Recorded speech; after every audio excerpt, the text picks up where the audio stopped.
For this video, I've grouped a number of utility modules together. Most of them are pretty straightforward functions that address technical concerns. Leveler is basically a compressor with makeup gain that's designed to put the RMS, or average level of the audio, at a user-determined target level. Obviously, that level is set with the target level slider. The K-weighting filter employed for measuring broadcast levels is used to help maintain consistent level for voice or music. The readouts show average, maximum, and minimum RMS levels as a guideline when making settings. Responsiveness is kind of like the attack and release controls you get on typical compressors. Lower settings will be more aggressive at leveling out the audio, equivalent to a faster attack and release, and higher settings may provide smoother gain adjustment. If you feel the audio levels are too jumpy, what most engineers would probably refer to as pumping, raising the responsiveness setting slightly should smooth things out. Preserve dynamics also addresses the character of the leveling. At higher settings, the module will try to maintain more of the original dynamic swings in the audio while still approaching the target level. Lower settings will apply leveling more aggressively. For dialogue and voice applications, Leveler also includes basic de-essing and breath control functions, but as we saw, these processes have been broken out into more comprehensive separate modules. Leveler and loudness control both set overall level. While Leveler uses compression to even out the audio to a user-determined level, loudness control applies fixed gain to the audio to make it conform to current broadcast and streaming standards for maximum average and peak loudness. While you can manually set target levels for the different measurements, the correct settings for the various mandated loudness standards are available from the pop-up menu. You simply choose the appropriate one for the market you're preparing the audio for, hit render, and the necessary gain change will be made to make your audio file conform to that standard. The readouts give you the specifics for the chosen standard, and RX adds a history display that shows the integrated, short-term, and momentary loudness over time. Aside from the fixed gain applied to meet the mandated average level, the only other processing would be peak limiting applied automatically to ensure that the signal also conforms to mandated true peak levels. Gain, normalize, and fade should be pretty much self-explanatory, at least to experienced audio people. Gain offers a simple manual level adjustment. Normalize adjusts the gain so maximum level hits the user-determined target peak level.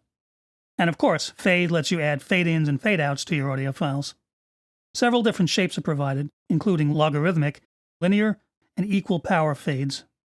For fade-outs, the shape labeled cosine is your traditional S-shaped fade-out, which is the shape most mastering engineers use to create a musical fade-out at the end of a song.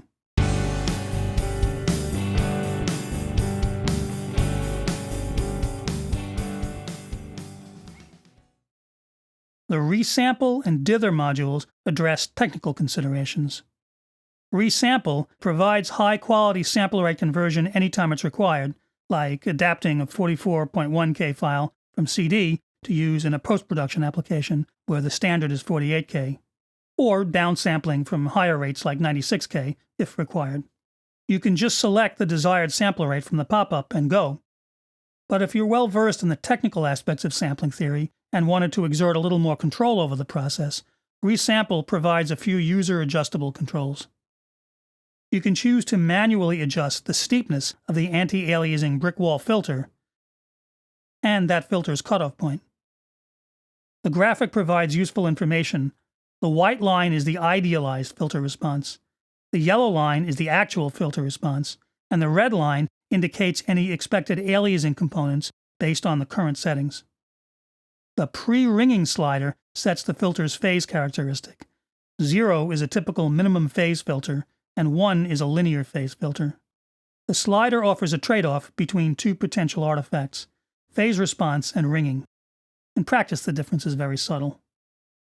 The post limiter applies true peak limiting to prevent any intersample peaks that could occur when sample rate converting a signal, like a typical modern mix whose peak levels are close to 0 dBFS.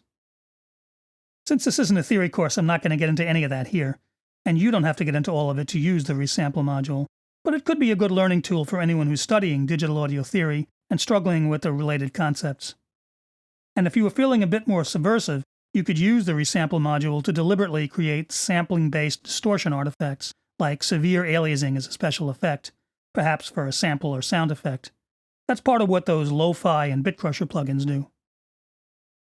Finally, the dither module is for anyone who's prepping an audio file to be used as a master for CD replication.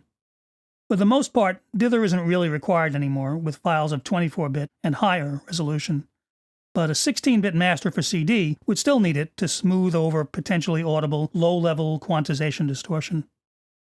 You can select the appropriate level for the dither signal, 16-bit for CD prep, and you can choose to add noise shaping, which EQs the dither to increase effectiveness and minimize its audibility. The graphic nicely shows the different curves of the various noise shaping options available here, which, again, can be informative for someone studying digital audio theory. Next up, a quick look at a few modules that address stereo audio issues.